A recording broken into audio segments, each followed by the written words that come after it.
Where they at, though? Cause the boss ain't the boss if he don't teach the game. And tell the youngest not to chase the fame. Give them other goals to aim and don't let them keep doing the same. Tell them the boss takes the blame on the shoulders of a sturdy frame.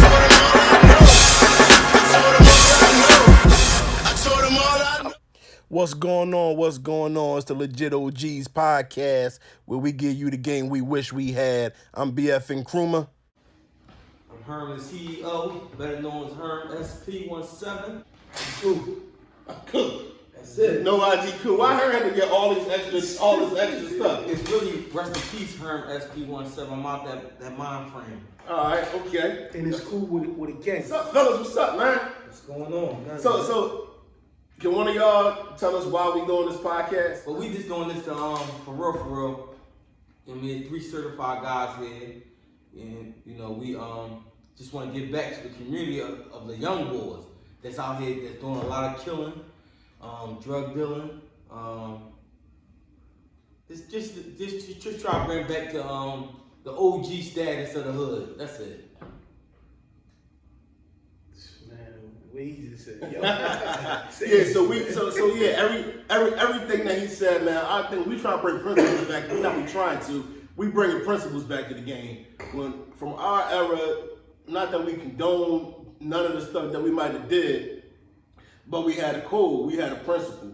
We had principles, and it seemed like it's not as much principles out there. It seemed like everything is just going haywire. Man, there's a lot of young girls getting killed. There's a lot of kids that's getting killed. And ain't like we supporting murder, but it's like if you want somebody, go get who you want to get. But folks don't have those kind of principles. So with the Legit OG podcast, man, we gonna give y'all all the principles that we got, man. Everything we learned in the streets, how we took what we learned in the streets to get out the streets and be successful on the other side. Give y'all all the game that we had. I know, like I always talk to Herm. Herm used to be my partner, and you know what I'm saying, we had an old head who used to look out for us.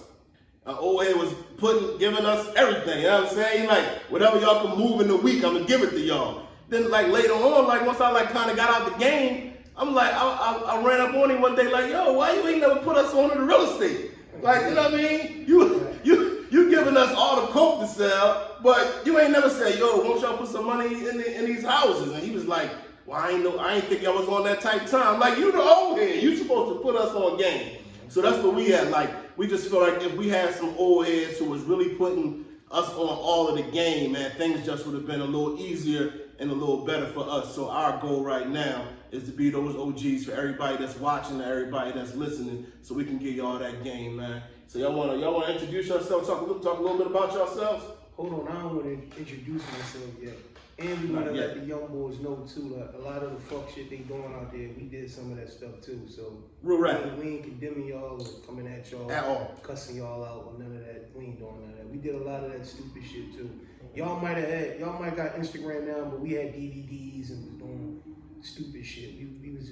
We was out of pocket too. So that's that. Yeah, this ain't no judgment, because we ain't got no rule to judge nobody. So we ain't judging y'all. We just trying to give y'all that extra game that we wish we would have had at younger ages. Yeah. So go ahead. Who was cool, man? Cool is just cool, man. Cool. I'm from North. I'm originally from the projects. Grew up there until I was like 15, 16 years old. My mom died when I was a young boy. Never had no pop. You know, I got 5 That's kids. where the trauma started, right? Yeah. I never gave 2 shits about my pop. I love my mom to death. I love my sisters, my nieces and nephews, and my homies. That's it. Everybody that know me know what's up with me. So, you know. To be honest, man, knew Cool for a few years, man. And to get Cool on this show, if y'all know Cool, I'm the one that got him on the show. I argue with Cool like I knew Cool for 30 years. Yeah. Cool, you can't not argue with Cool. You can't argue with Cool. You cannot not argue with Cool. Every conversation you gonna argue about something. You gonna argue about something. But it's all love. Because everybody that's watching, that's gonna watch it, gonna be like, they know me gonna say yeah. And we know they gonna say that because Cool gonna let us know that they gonna say that. No, because talk about that trauma, cool. Hold on, we introducing ourselves right now, right? Or you want to go into that? I'm trying to push past everything again. Anyway, I'm BF and Krummer, formerly known as Poop from 17th Street. Nah, we're not editing nothing, man. We raw, we live and uncut, man.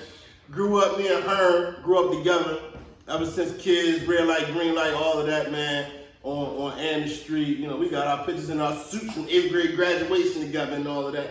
Been my right hand man for a long time. You know, just like everybody else, man. Like y'all, like I mean, the young boys or even dudes that's our age that's watching, man.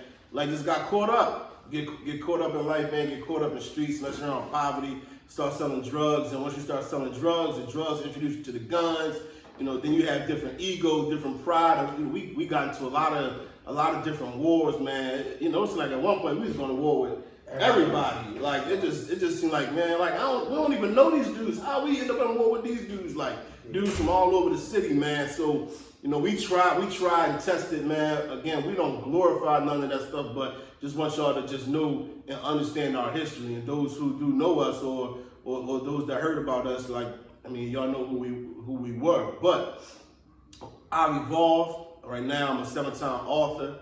I'm a public speaker. I'm a community builder. Like everything I used to be, I transform, and I use everything that I did before as a means to helping other people. So the same corner I was out there talking a bunch of gangster stuff and street stuff on is the same corners I'll be back on speaking on and teaching folks different ways on how to get out the game, how to view life, how to view themselves, what our relationship's supposed to look like between brothers, between men and women, between men and the children, between men and the elders, just helping us get back to where we're supposed to be at, as opposed to just being out here just acting all reckless. Again, we're not judging or condemning nobody, but it's just principles to the game that, you know what I'm saying, I just want to help bring with my brothers on this podcast. One more thing too that I forgot to say. Go ahead, bro. Poop been my man since 2004. We met wherever we met. But we've been homies ever since, man. That's my brother. Her and I met through Poop, I think in maybe 2015 maybe, or 2014. That's my man. I met him through Poop. It's my brother. Period.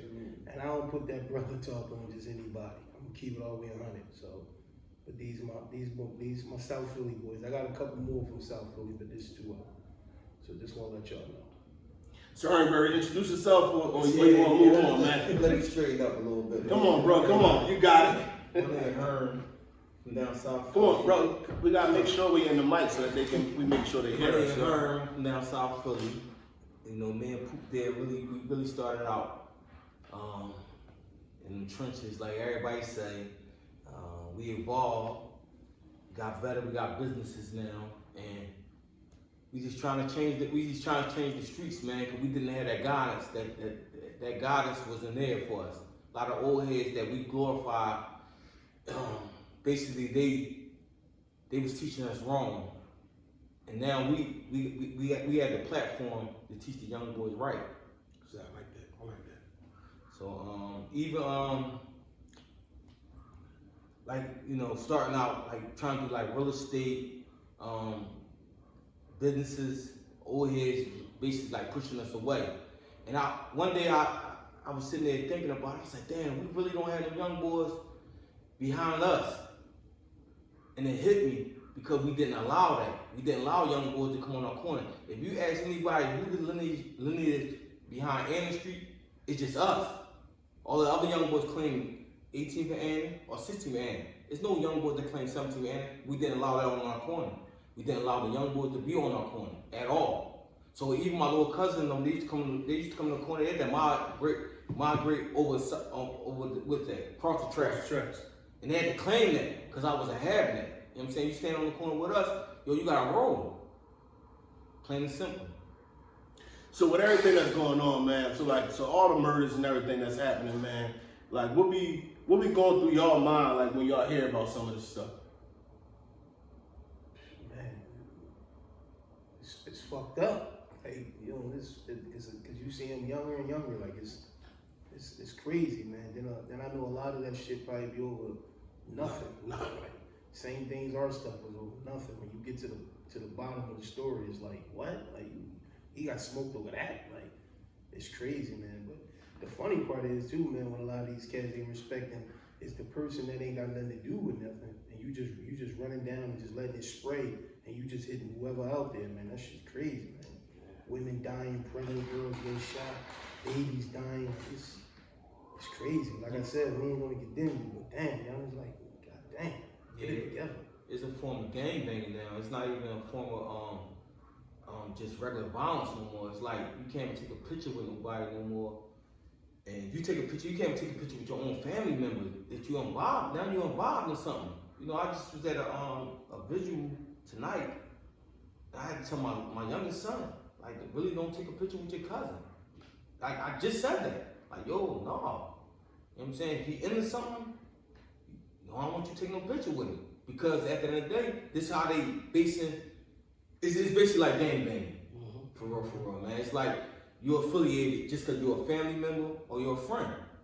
We didn't play by the rules back in the day. We played by the rules for real. If your brother went to college and he walked by us, He cool. It's cool. You know what I'm saying? It was people in the street. Somebody that just played ball, you play ball. Play That's ball. it. You cool. You know, I remember being on the corner and there was somebody I was going through something with that was in my neighborhood, and their mom used to get off of work every day. She used to walk down 17th Street, but she used to turn that corner and she used to always speak to me, come over there, hug her and everything. But I was going to war with her son.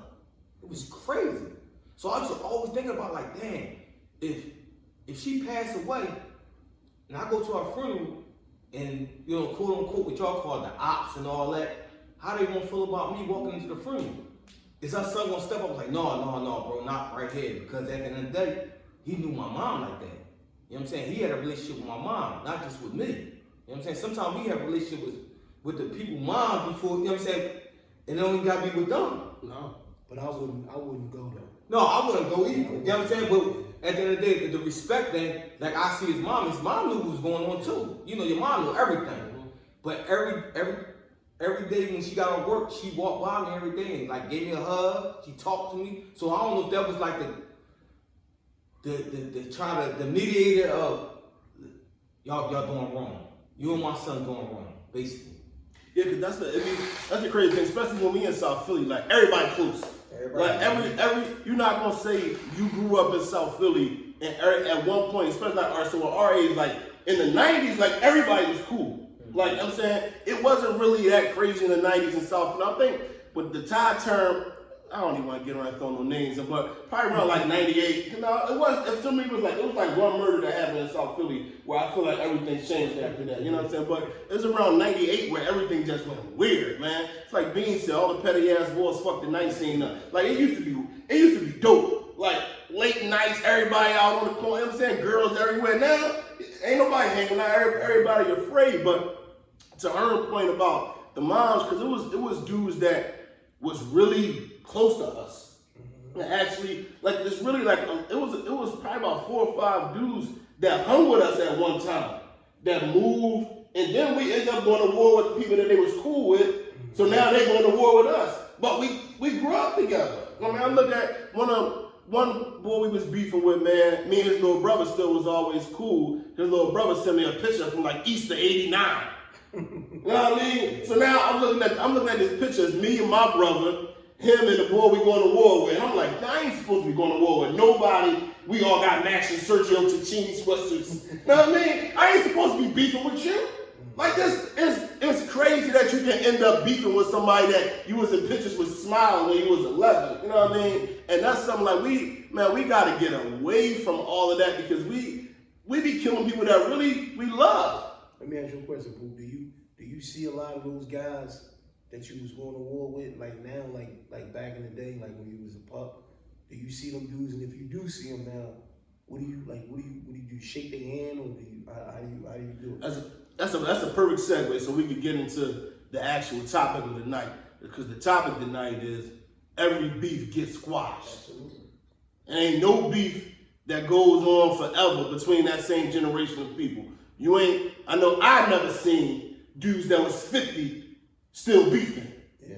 I ain't never seen dudes 55 and they still warring. The beef might get passed on to some youngers, but for that age bracket, your beef is going to get squashed. So I run the dudes every now and then. If we close enough, yeah, I'll shake their hand. I have a conversation with them. In fact, one day, real rap. One day I'm on 20th and Federal. So it's a black Jeep pulling up. Dude in the black Jeep wave. I think it's my next door neighbor because he got the same black Cherokee. But then it wasn't him.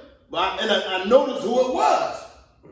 So he rolled the window down. So my first instinct is like, man, what the fuck he want to say to me? You know what I'm saying? Right.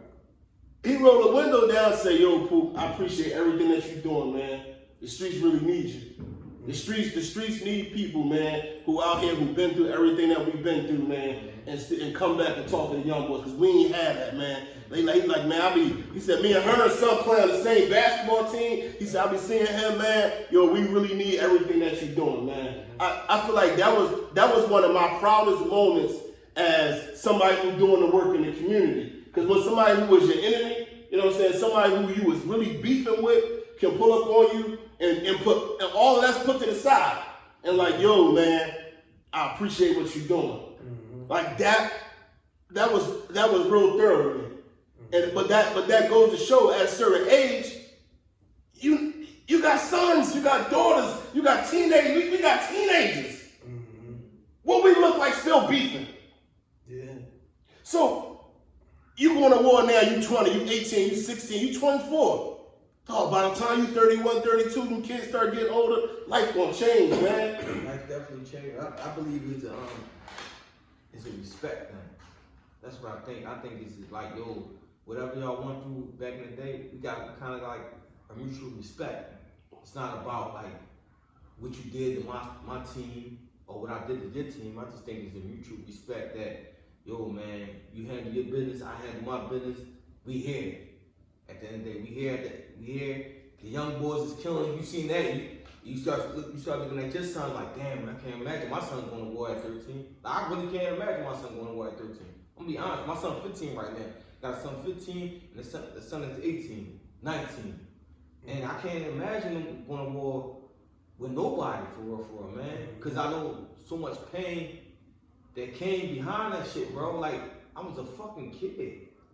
You know what I'm saying? To be honest with you, man, like $110. I mean, 13. I was $110. I was small as shit. I wasn't you know $110 since I was 10. I was always small, man. I was $110. You know what I'm saying? I'm like grown ass man. Like I look at my son. I be looking at him like he 124 now. You know what I'm saying?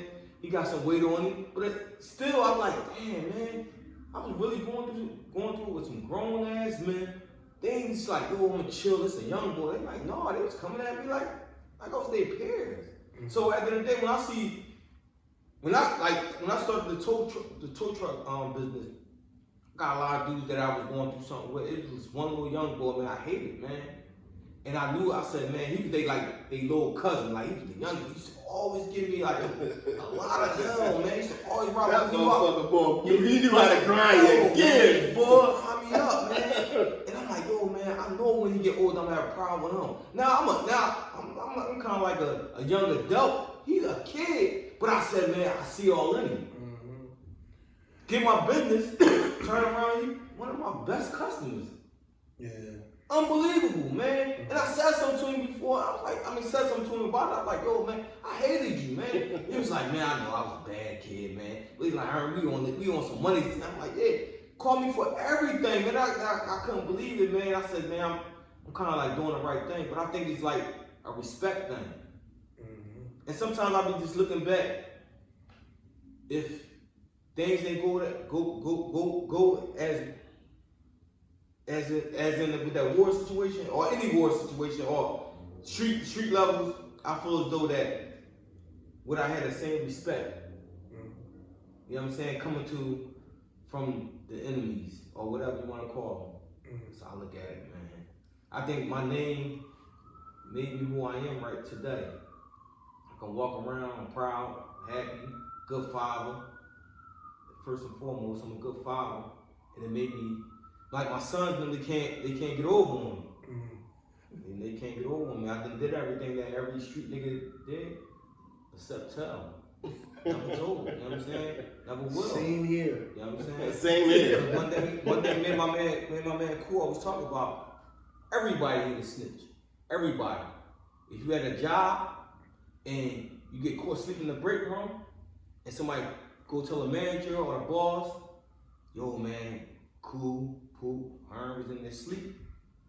Or we go in there and say it. Matter of fact, I'm gonna change the subject. I know Cool never gonna say no shit like that. Well, if we went out there and said, yo, hey, you know Johnny in there sleep. He's supposed to be on the clock. Johnny gonna wake up and say, y'all fucking snitch. Why you gonna tell on me? Johnny's a civilian. Yeah. So at the end of the day, everybody hate a snitch. You know what I'm saying? Just not in people's best interest to tell nobody. That's it. But that's basically it. I don't know if I jumped off. No, you good. I wanna go further into what you were saying because you started talking about your name in the streets and everything. And this is what I want everybody to get, man. Your name being good is not just because you was on some gangster shit. Absolutely. Because you could be on some gangster shit, you could be doing some shooting shit, and still don't nobody really respect you. Absolutely. Now, it might be some folks that fear you because you a shoot, but then for the most part in the street, it's a lot of shooters. So how you get the respect? It's not that you was the shooter that got you the respect. It's that you a stand up dude. Your character. You stand for something. You stand on principles. All right, so you moving, but you moving on the fact of, hold on, man, these are my homies. I'm not gonna let nothing happen to my homies. Like you showing loyalty. We was having that conversation on the way here. You showing loyalty to people. You're not doing no crumb stuff. Absolutely. Like you could be wild, but people be looking at you like, man, he a shooter, but he a sucker for real. Because first of all, anybody can pull a trigger. Especially once you pull that trigger the first time, it's easy the second to 100. The only one's hard is the first time you pull the trigger. After you do that and get away with it and you don't go to jail, it's easy. So shooting somebody ain't easy. I mean, ain't hard. It's easy to do that. It's not easy to gain the respect of your peers. Unless you a principled person, you a stand-up person. Like I never promote that. Being a gangster was far down on my list. My first thing, I wanted to get some money. There we go. I wanted to get some money. I wanted to get a nice car. I wanted to get some chicks, and I wanted to party. Then after that, all right, we get some gangster stuff. And that wasn't the top of my. Yeah, that was the last thing. And that's only because people was coming at me. But folks really rock with me because I always been just a genuine dude. Like no, and I knew her forever. I knew Cool for the past 16 years. Anyway, I never been no different. They never been no different. From the first time you meet me, I'm always the same guy. If I rock with you, I'm going over the moon for you. No matter what it is. And look how that connected. You know what I'm saying? You knew him for 16 years. I knew Cool. Well, how long Cool? Been since 2015. See, so look how me and Cool got a relationship. Yeah. Without Cool. Yeah, they be talking a whole lot without me, boy. they in different group texts without me and everything, man. I believe that sometimes when money not involved, friendships be a little stronger. Yeah. You know what I'm saying? Right. Like me and Cool never did business. You know what I'm saying? We never did business on the past. You know what I'm saying? We did business on the present, but it was about when I met Cool. Cool said, first thing Cool said to me was, he got introduced to me as I was a tow truck driver. He said, all my business going to you. That was number one. Mm-hmm. So right then and there, that right there formed our bond just from a towing. So every time he broke down, and his girl broke down, his wife broke down, they called me. Mm-hmm. Sisters break down, anybody. Well, my man Herm. Mm-hmm. So it wasn't really about no. Sometimes we have like a drug dealer relationship with people, and that's all we can conversate about. You know what I'm saying? Me and Cool, we talk for hours, we text. And we go at it like I knew it for forever, man. Like I ain't gonna lie, if y'all know Cool, cause I know the people that know Cool, they know Cool. I be like, dude, man, this boy hard. And I had to get him one day. One day we was in the group chat. I said, Cool, I got you, Cool. He's like, no. I said, no, I got you, Cool. I said, I'm right. He like, no, he was right, but no, I ain't agreeing with you. See, but this is kind I expect this from Cool. I just do, man. At the end of the day, like I said, me and Poop knew each other since back then. Introduced me to Cool. Me and Cool got our own relationship. Sometimes it's like, yo, sometimes my man Ike always say this, man. Shout out Ike, man. My God, man. Like, thorough dude, man. Absolutely. Ike always say, we just wasn't introduced. Yeah. That's what I say, yo, it's so many thorough people, just introduce us. And you introduce us, we're gonna build our own bond. And that's basically what me and Cool did, we built our own bond. You know, I like you talk about that. We just went introduce thing, man, because a lot of beefs would be squashed or wouldn't even start, or you, because a lot of times, like, you never even have argument with nobody. It's just like you looking at them, they looking at you, and we don't know what type of time either of us are on. You know what I'm saying? So we be like gritting on each other, and there don't even really be no beef. I never forget, man. Rest in peace, man. Mark Parker. I don't know why, because we were never really going to war with they block or not, but it was always like a little animosity. But I never had a conversation with him. No, I never talked to him or nothing. But it's just like look at each other like some like animosity. One day I'm in the bar. My man at the bar with him.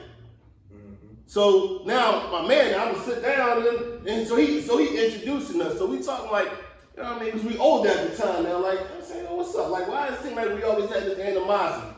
And he said, man, I ain't know what type of time he was on. And I said, yeah, I ain't know what type of time you was on either. So we got like a little like imaginary beef, right? Yeah, but we never even had no beef. Yeah. It's just I'm looking at you looking at me, you don't know what type of time it was, so now we watching each other. But then we get introduced, and then it's like, all right, man, everything cool. Cause it really wasn't no beef. Sadly, 2 weeks later, he got killed. I ain't killing him. I ain't nothing to do with that. Nobody's gonna try to make it like that. But you know what I'm saying? It's just like how many more instances like that? Because now, right? So me and him was gritting on each other. Now just say any little thing happened, it could turn to a shootout real easy because we already got animosity. But the question is, what the fuck y'all got animosity for if y'all never even had an argument or a conversation? You know what's so funny though, Poop? Because I got guys out there not probably, for sure right now that's like that. We should get them. You talking a little soft. Yeah, we don't speak to each other. We ain't got no issues with each other. It's just when we see each other, it's just you over there, I'm over here. It seems like it's tension when we're around each other. Yeah, tension. The funny part is, and I hate that I'm like that sometimes. I really don't be giving a fuck. I be like, well, you just stay over there, I'm stay over here, and we just gonna go on through life. Like I don't have to, and you don't have to, go to everybody you feel like it's tension with and see what's going on. Because sometimes it might trigger something. You might not, something you might say trying to have a sit down. Everybody can't have a sit down. So sometimes you might try to have a sit down with this dude and you say something slick. Or they might take this if you're saying something slick. Because I've done that before. I've sat down. Because it's hard. It's hard to like, what do you say when you walk on somebody? Yo, what you got a problem? Like, and then that can trigger something. Exactly. And I tell people all the time, choose your words wisely. That's why sometimes you just best to just don't say no word. Just keep it the way it is. Yeah, absolutely. Yeah, sometimes definitely. But that what word I'm looking for? Because somebody did it to me. They greeted me. They greeted me instead of saying what's up. Because they even said what's up, I would have said, what you mean what's up? Yeah, that's how so sometimes it be the little words, and they probably not even on that tip, but I'm on that tip because I feel those that you on that tip. Yeah. I've seen it. So hold on, we got to get back to trauma because I heard want to talk about the trauma. See, people don't see you never know what somebody been through. Yeah. See, Hearn don't like nobody saying what's up because he got shot and the boy that said what's up to him before he shot him. Yo, it's crazy. I never thought about that. But you might be right. We ain't never had a conversation about that. We never had a conversation about that, bro. But I'm gonna be honest with you, that was somebody that Dr. Poop. Go Yeah. I go the conversation. Now, really, that's what I'm saying. The boy said what's up to him and then shot him. Ever since then, every time somebody say what's up to her, he gonna go. Yeah. Like all he said was what's up, Nos. No. I never thought about that trauma. shit. That's That's crazy. trauma. That's crazy, bro. Yeah. Some real shit. That's some Yeah. crazy shit. Now I'm thinking about this shit. Shit, some crazy shit. Because it was somebody that I knew. You know what I'm saying? I knew from the neighborhood, man. I never thought that, you know what I'm saying, on that tip that, you know, he would have been on Bro, that tip. I got hit 5 times, bro. I don't like firecrackers. Yeah. Well, we all like firecrackers. I don't I like hate firecrackers. it, bro. Like, you know what I mean? Like that. I was losing my mind. That was something. That's what man. That was Yo, something. I thought we had talked. I guess it was only in my head, but I thought we had talked about it, man. You might have seen something that I ain't see from afar. Yeah. I really never recognized, but you might be right. Cause even when you know the situation happened, the boy, I was telling my man, I say he knew not to say what's up to me. Cause if he would have said what's up, I would say, what you mean what's up? That would have sparked it all. But he chooses his words wisely. And at the end of the day, I just feel as though, damn, boy, you just broke that shit down. You just fucked me up. I ain't gonna lie. I don't know how young really No, was. that's crazy, bro. Cause I ain't gonna lie. So, man, I might be on that tip. so- Just so- saying what's up. Yeah, so brothers, man, yo, find your triggers, man. Find your triggers. It could be, man. Folks could be saying stuff that they don't got no animosity against you at all, but you got triggers, and they said something, and now you just started a whole war with somebody who ain't even want no beef with you, man. So we gotta find them triggers, man. Question, go ahead. Wait, I was saying, like I said, sometimes, man, bro, you ain't got to say nothing to nobody. Don't No, say nothing. I'm talking about if somebody said something Oh, to you. all right, I got you. Because sometimes somebody might be saying something, and like, I remember when I first got my jack, right? Dudes will be looking at me. Yeah. So it took a while for me to just really like get sunk in my head that they just looking at the car. They not gritting on it. Right. You know what I'm saying? But at first I'm like, what are you looking at? What you looking at? What you looking at? What you looking at? You know what I'm saying? And it's crazy. That's the antithesis. See, we're gonna go back to BBM days. This is why the whole Sawabana thing was so important. See, in the Zulu culture, you know, Zulu, Shaka, Zulu, that's the Zulu folks, warriors, took the Europeans to war, kicked their ass. When they see another man, it was Sawabana, which means I see you. And then the warrior says back, Sikana, because you see me, I exist. So man to man, yeah, I see you, but not on some nut shit. But then we in Philly, if I see you, that mean, nigga, what you looking at? You beefing. But the real warriors is like, I see you, man. I see you, brother. We might be the only culture like that. Man, we traumatized like hell over here, man. I don't think the only culture. I think the only city. Because when you start going down like the Baltimore and Virginia, when you pull up in the gas station, Everybody speaking. That shit fucked. I know a dude that lived down in Atlanta. He said, "Yo, bro, I had to get used to everybody speaking." He said, "Man, I'm walking up joint." I think the South is different though. The South. How far down?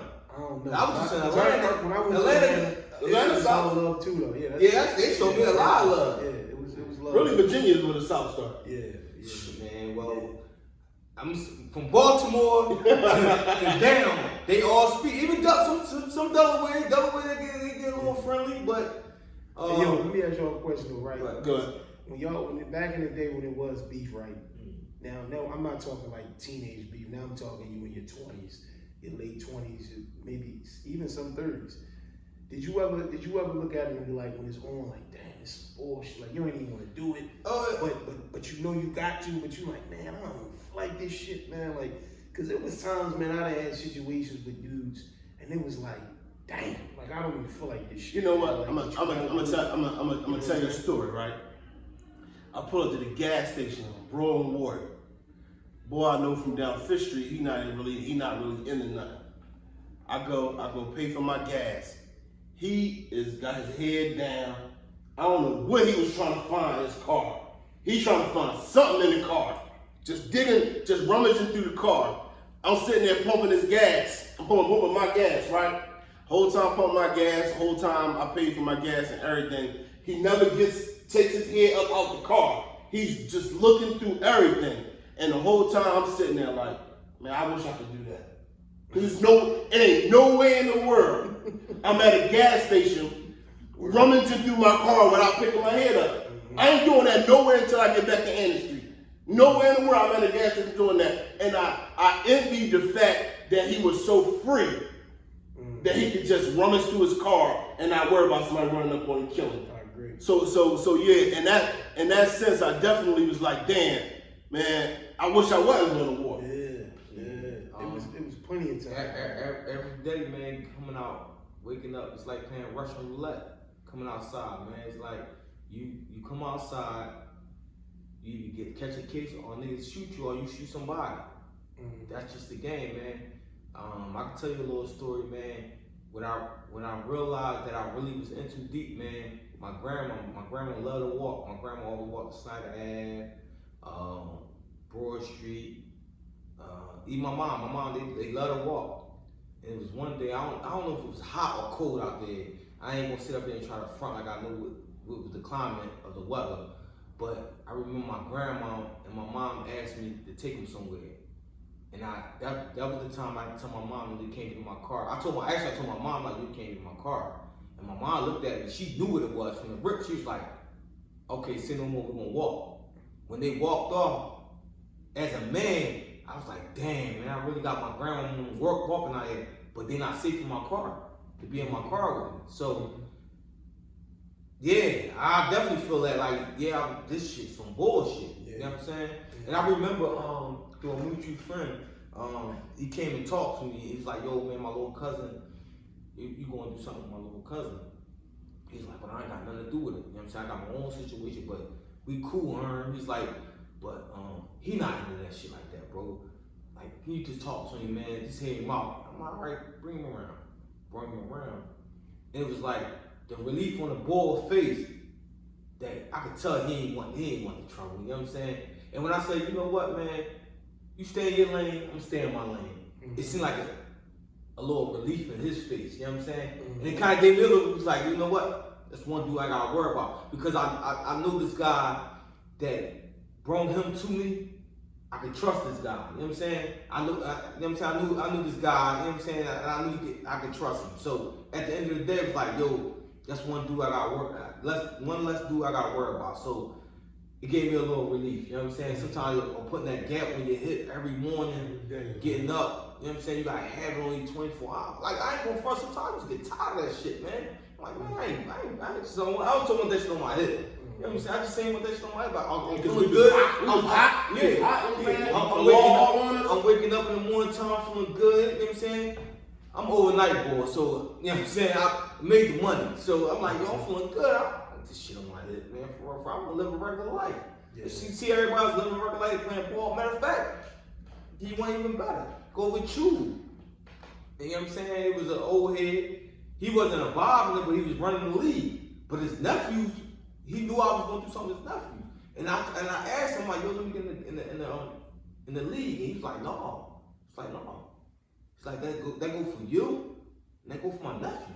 Nobody can play in this league. Y'all going through something. I was like, damn. They fucked me up because I was like, damn, I'm not even living my teenage life. Like, what the fuck is I living? And I started arguing with him, like, man, fuck. You know what I'm saying? I started saying crazy stuff like, man, fuck you. You rocking with them. On that tip, he ain't rocking with them. He said, no. I even forgot everything he said. He said, my nephews can't play that and you can't play that. But I'm like, man, fuck you either. But he told me it was crazy, man. I'm like, I'm really not living my teenage life. And it was like, it really messed me up, man. And that's why anything that we talk about on this podcast, if it's for the young boys, I say to my sons, man. I tell my sons all the time, man, you can just be thorough. Just be thorough. Yeah. That's it. And don't be scared. Hold on, define being thorough, man. Thorough just, man, having good character, man, just being loyal. You know what I'm saying? I think loyalty is everything, man. I think loyalty overweight love. Because I can say I love him, but at the end of the day, you know what? I love that nigga, but at the end of the day, he gotta go. But if I'm loyal to him, damn, that's my man. You know what? We did some things and but you know what? Not to cut you off, but when I do teach my son about loyalty, I teach him to be loyal to the ones that's worthy of being loyal to. Absolutely. Sometimes loyalty can lead to stupidity. You can be so loyal to somebody, but you be in a fucking idiot at the same time. Yeah, but that's it. That's you gotta, it. you gotta be loyal to the ones that's worthy of being loyal. Yeah, to. that's it. That's if you been a slave to somebody that you want to be loyal to. Right. That's how I look at it. Like I hate the word loyalty nowadays. Yeah. Bro. I hate it. because they changed the word. Like it's so it's fucking diluted now. Look, I love you, bro. I mean, everything got Watch now, man. this. Watch this. Honor and all that shit. Get the fuck out of here with that shit. How long we knew each other? Damn near our whole lives. How many times we got in an argument? I don't think me and you never argued. Prime example Yeah. of loyalty. You know what I'm saying? At the end of the day, now, we had different. You know what I'm saying? I done called him out his name. You know what I'm saying? He got mad, but he was right. You know what I'm saying? I mean, you know what I'm saying? I don't want to talk on him. I'm like, yo, you acting like this, man. But it wasn't about me choking my man. I wasn't choking him. You know what I'm saying? It was about me telling him, like, come on, man. I'm chasing the money. He like, no, bro. He thinking like, yo, bro, no, get that shit out of there. I'm like, man, you acting like a little bitch right now. What? He's like, no, bro. At the end of the day, now we older. I'm like, damn, he was right. It hurt me to say that because one thing about their family, you gotta argue with everybody. Everybody think they right. Everybody. So to tell him that he's right now, oh God.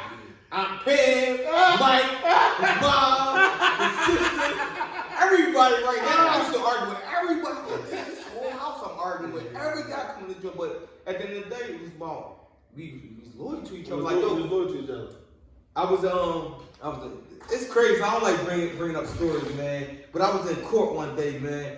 My first case, man, and Santa Guida in there with me, man. He arguing like crazy. 12 o'clock on the judge said, recess, lunch break. He looked at the DA said, yeah, we going to lunch. And I looked at him, what the fuck you going to lunch with him for? You know what I'm saying? I didn't understand that shit. I'm like, why you going to lunch? But he looked at me and said, no, I heard, I'm going to fight for you, but that's my homie. We're going out to eat. You know what I'm saying? He trying to win the case. I'm trying to win the case. He want to win the case, so at the end we're going to fight like crazy. But at the end of the day, they still was friends at the end of the day. He looked at him as his friend, like, yo, we going to eat. Nothing about the case, nothing about that. Man, boo, we argue. Guess what? At the end of the day, we laughing at the end of the day. Yeah. Business and friendship is different. That's why I'd rather cut you off business-wise and keep our friendship alive. Basically, that's where I'm at with it. And I tell people that all the time. If I get in an argument with you about business, I say, yo, you know what? This ain't for us. You know what I'm saying? But let's keep our friendship alive. Yeah, I definitely got cussed out a lot of times by all the homies. Cause you would think, All the homies cussed me out, man. I done got called a bitch. I got dunked in the head. I don't get cussed out too much. That's just be older, man. I be doing all But the it be a day. Listen, yo, the next day, I'm gonna walk up in the corner, real quiet. You was right, man. I was like, I know. That's why I ain't get mad, cause you know what I'm saying, I know. But let's get into this, man. Cause we all obviously done been through stuff in the streets. You know what I mean? We all done been at war. What helped y'all to be able to squash it, to get over the beef? well, for me was I hated it. I ain't gonna lie, I hated it, man. I hate what I'm about to say. That's what I'm about to say. I hate it. I remember the old heads. I used to see the old heads. And they used to have the kids. They used to say, "Man, kids change your life. You don't want to be a part of that shit when you got kids." I'm like, I ain't trying to hear that shit them old heads talking about. Man, my kids got me around me while I'm going through. They gonna be. I'm stone cold. But now it's like, yo, when you do see that transition into parenthood, it changes everything, man. It do, man. Like my first son, he was kind of like, I was still in it. You know what I'm saying? I was in it. And I used to have him around me all the time. And, you know, he came to see me when I was down CFCF. And he cried like a baby, man, leaving. And I was like, damn, man, this is just crazy, man. Like, I ain't got the kids. Like, they not feeling this shit. Like, damn, he telling his mom, he coming home with us. I really sat back. I'm like, yo, man, you know what, man?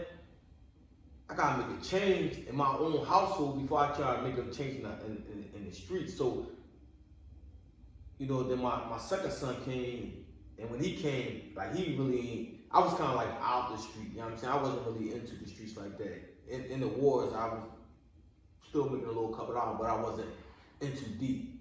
I used to say to myself all the time, like, damn man, right now, if I go to jail, man, who they really got? And that kind of like made me change my whole perspective about going through something with anybody for real. And then now at my age now, because I need to express this right now, I don't give a fuck what corner, what avenue in South Philadelphia, I can go anywhere. If y'all let anybody come into our neighborhood with a, what's it called? Gentrification. At the end of the day, They should let you one. I'm going anywhere. If the white folks can walk around, we can I'm walk walking around. around. Bottom line, that's real shit. Yeah. And when I start my 85% of my business is down South Philly. So at the end of the day, when you see that big truck, What truck is it? that Iron Fist towing. Iron Fist towing, baby. Big Come on, fish man. That black fish represent us. All of us. We all own that. You know what I'm saying? As in my peoples. You know what I'm saying? At the end of the day, we never seen that type of stuff come through the hood. You know what I'm saying? We seen the 850Is, the ST400s and all that. We glorify that. I put a $70,000 truck and not being cocky. And I didn't even know how to work it. That's real shit. So when you see that shit come through, treat that truck and you see a 600 Benz, a Bentley, whatever. For real. You know what I'm saying? I put that off the floor. You know what I'm saying? Then there's 0 miles on it. So, that kind of like, I mean, but going back, because I got off subject, but Nah, you want to say you on the subject, bro? my kids, man, kind of changed me, man. Like, and even my wife, you know what I'm saying? She was with me, man. You know, the hurt, I can see in their face, man. People that love me, man. My father, man, like, I call my pop. My pop was like, what you need? What you need? I'm like, no, pop, I'm cool. No, what you need on your books? That's my dad. This ain't nobody else. It's my father. He's like, no, what you need on your books? I got you. You know what I'm saying?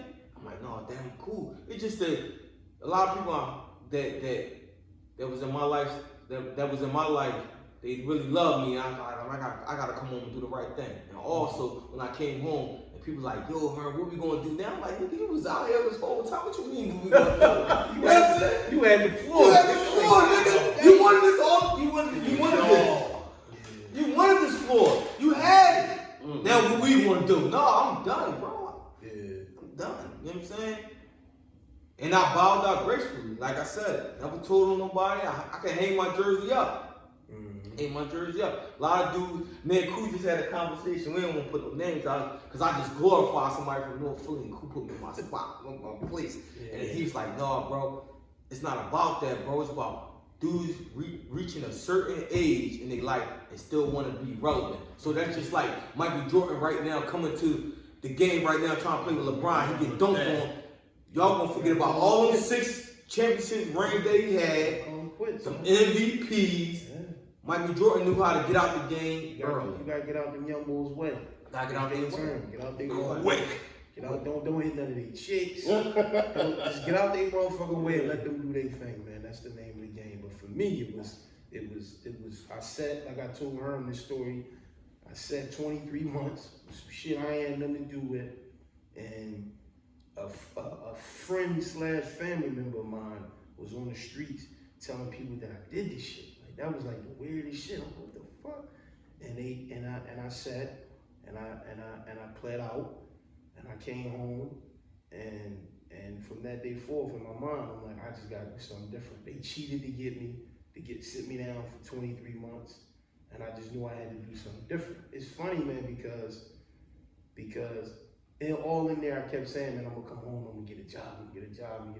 Like I was telling myself, I wasn't telling nobody.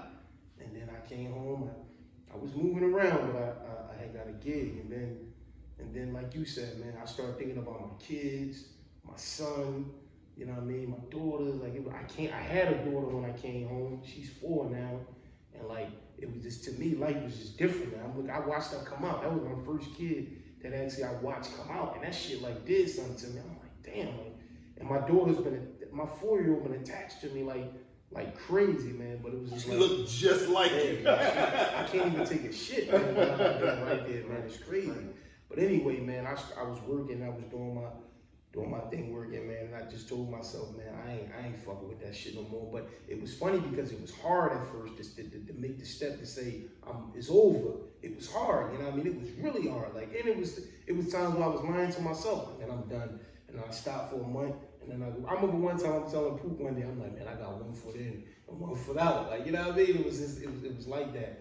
But then I had the conversation with my wife, and it was just like, it's over, man. You know what I mean? We moved to where we moved to, and we moved to And it sticks. Yeah, That's man. it. Yeah, the burbs. And it was just like, it's over, man. It was like, I'm done. Like, I sometimes it's funny, man. People ask me, do I miss it? And I really don't, though, bro. Like, I don't. Like, I guess because I moved so far away that I don't miss it, bro. Like, at all, man. Like, I don't give a fuck about it. Like, honestly, bro. Like, I don't care. My name is intact. Like, you know what I mean? I ain't That's never the told. yeah. I ain't gonna never tell. I'm not gonna be that guy calling the police on neighbors and fuck shit like that. Like, I'm not gonna never forget who I am, man. But that probably was like the best move, you know what I mean, I could have made, man. And it's like, and it's funny thing as far as the beef, that's what made me with beef with all the cats that I had problems with. I ain't even go to them dudes and squash anything. I just got the fuck away from them. Like, y'all be there and be moving around and doing what y'all doing, and I'm gonna be over here doing what I'm doing, building my family, doing what I'm doing, teaching my kids. Like, I was watching the debate with my kids, my 2 14-year-old daughters, my 16-year-old son, my 4-year-olds, and my wife put her in the bed. They both went to sleep. But we was in there watching the presidential debate, like, you know what I mean? And we sitting there, not that we going for any one of the candidates, we don't give a fuck about neither one of them, but I just wanna let them know what's going on, see the fuck shit what's going on. Like, I don't want you to be blinded to anything that's going on. But that's the things that I do now that I wasn't doing before. Like, you know what I mean? Like, just the little small things like that to me mean more. But a lot of my beefs to me got squashed because I just got the fuck away from them dudes. I ain't and some of the cats, I see them. Like, I see them when I ride past. I'm still out there. Yeah, they give me the head nod, I give them the It's head a nod. respect thing. And I keep it moving. Now, what they say about me when I ain't around is one thing, but when they see me, it's a whole nother ball game. And I don't care about what people say. Go ahead, bro.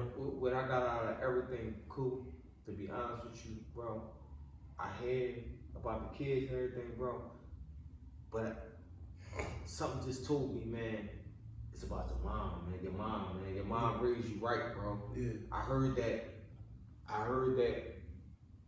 in between everything, from the beginning when I texted him, like, about the trauma, you was like, your mom passed away as a kid. And you said, the very first thing you said out your mouth was like, I can't make my mom proud. Yeah. You said that, bro. Yeah. And you know, not taking nothing away from your kids, because your kids is your kids, you know what I'm saying?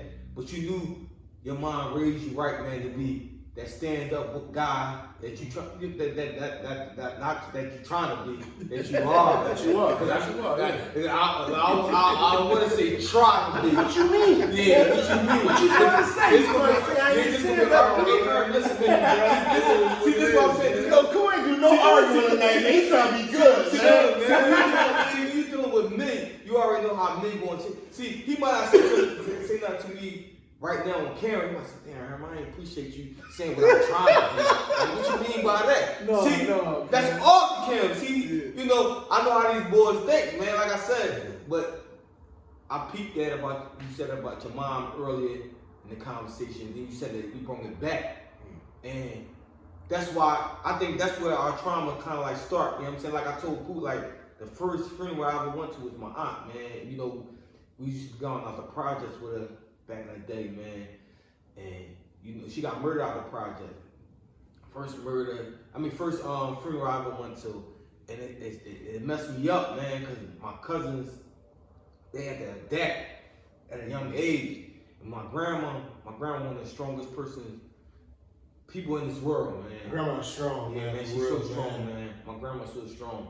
You know what I'm saying? And she one of them old school guys. Her daughter got, you know, murdered, and she took on the grandkid. Right. You know what I'm saying? And it kind of like, I don't really want to, you know, I mean, we here, I'm gonna keep it 100. Her life wasn't her life no more. Cause she brought on kids, young kids, and she also had her own kids. So it was like, yo, she tacking on her, she got her kids and she tacking on some more kids. And then her additional kids is us. So we all there, you know what I'm saying? So she had to treat all of us equal. Yeah. And that right there, man, I remember my aunt, man, even my aunt, she was like sturdy about my cousin Malik, man. You know, he passed away last year. And she used to be on Malik all the time, like, you the oldest, you gotta be protected. And he always was like that, like, I ain't never had to fight. Dudes from the corner Nobody had to fight. You know what I'm saying? If you thought you was tough, you came around him, my cousin Malik was like, yo, I got him. I got him. Cause that's how my aunt taught him. Remember my aunt, he was 11-year-old, I think he was 11-year-old. He was 11-year-old kid when his mom got murdered. And he was like, yo, man, my mom used to always tell me I gotta be the strongest one out the bunch.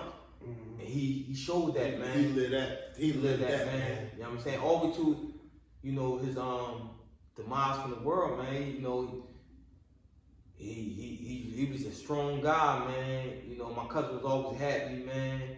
You know, it's like he damn near was like my brother. And to the point that I appreciated when he was here because, you know, he kind of like got me in the game, but like, I ain't gonna say more like a cheerleader. I'm gonna say more like a somebody that was like a what we call like somebody that motivates. And somebody that's happy. Happy for you, man. He genuinely happy for you. He never was no hater. Like he was no hater. You get something, man. He genuinely happy that you got it. You know what I'm saying? Like I come in there, you know, even with the tow truck situation, he like, damn, cuz you doing your thing, what you gonna get five more? You know what I'm saying? He's like happy. You know what I'm saying? And I miss that. I really do, man. I going to my grandma's house now, it's like he not around no more? He not around now, he passed last year. Oh yeah. And I walk in that house, man, it just ain't the same anymore because he be happy. Oh, my cousin here, what's up, her? What we gonna do? What we gonna do? The Bentleys this year? You know what I'm saying? It's just him. You know what I'm saying? What we doing? You know what I'm saying? Because we got put on. And there's a lot of little shit going on down my way, you know what I mean? With my homies particularly, you know what I'm saying? My homies, you know what I'm saying? And we all not seeing eye to eye. And my cousin used to always say to me like, yo, bro, he never played, you know what I'm saying? I was his favorite cousin, so he never said like, damn, you wrong, or whatever. He's like, damn, bro, y'all need to get together. Mm-hmm. If the homies talking bad about me here, it's like, oh, fuck. He wouldn't say fuck them. He's like, no, fuck them, Ern. You ain't got to worry about it. He's like, no, Ern. Like, damn, Ern, you know, like we got to get together. We got to sit down. We got to eat together, man. You know what I'm saying? We got to be around. This is all we got. He used to tell me this all the time. I'm like, damn, Leak, but they like, no, Ern, you know, they just want to be around you, Ern. Like I be wanting to be around you. Like, I know you be busy, but like, cuz I know you be doing your tow truck thing. Like, sometimes it's like, let's sit down, let's eat, let's laugh, let's joke. And I'm like, damn. But on the flip side, I'm looking at it like, I got these kids too. You know what I'm saying? You know what I'm saying? My son need homework. You know what I'm saying? My oldest son, I gotta be on him. You know what I'm saying? I got time for my wife. You know what I'm saying? You got 24 hours. You know what I'm saying? I sleep 8 hours, 8 to 10 hours. I'm working 8 to 10 hours, you know what I'm saying? So, like, how much time I'm gonna give everybody? Mm-hmm. You know? That's all I got to say. Nah, you good, bro. Stop acting like that, man. Say your stories, man. Now, I'm gonna add to the same thing, man. The first thing that had me, you know, think about changing, again, is kids. So my daughter's Sweet 16 is coming up October 21st. I was in jail half of my baby mom pregnancy. Yeah. I think I fell in my daughter mom got pregnant in like January, December. So I don't know. I forget exactly when it was. Mm-hmm. But then I went to jail in April. Mm-hmm. So I'm fighting some drama. You know what I'm saying?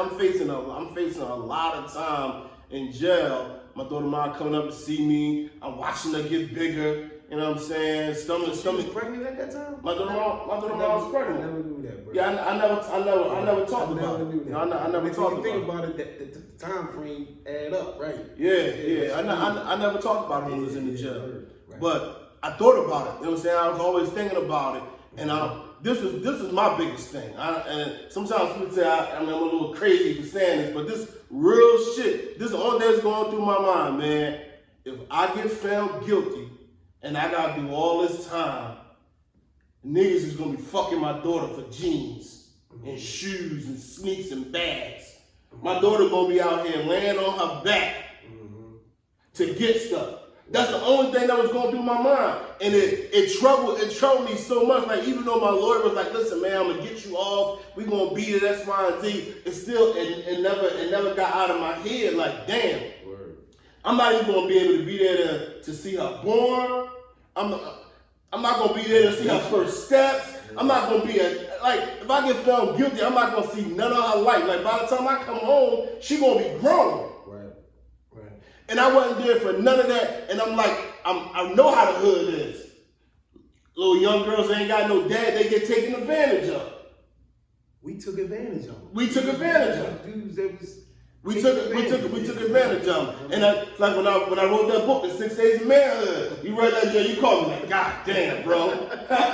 Like, nah, like, because, and so one thing, I mean, I'm transparent, because I did what I did, it is what it is. Not that I'm saying nothing is right, but I like to talk about stuff because we gotta have these conversations, especially with men. But we just grew up just watching older dudes fucking with the young girls. Yeah. So we did it. So I know how it happened. Mm-hmm. So I'm like, damn, that's gonna be my daughter.